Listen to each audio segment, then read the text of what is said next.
సంగీతపరంగా ఏముంది ఇప్పుడు ఒక మనం చేసి ఆయన బ్రహ్మాండంగా ఆయన బాణీని సమకూర్చడానికి విషయం ఉన్నప్పుడు ఆయనకి ఇచ్చినప్పుడు ఇక ఆయన అంటుంటాడు శివుడే నాలో పరకాయ ప్రవేశం చేసి అందరిలో ఇప్పుడు ఈ సినిమాల్లో దర్శకుడు కానీ నేను కానీ తమన్ గారు కానీ అందరిలో కూడా మొత్తం అందరిలో శివుడు పరకాయ ప్రవేశం చేసి మా అందరి చేత మా పనులు చేయించాడు.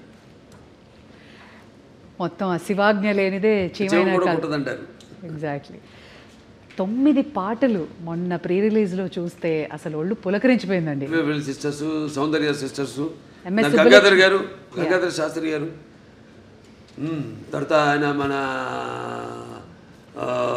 ఇప్పుడు మన శ్రేయ ఘోషల్ గారు కానివ్వండి, లేకపోతే ఐశ్వర్య కానివ్వండి, అందరూ చాలా అద్భుతంగా వాళ్ళ గాత్రాన్ని అనుభవించారు.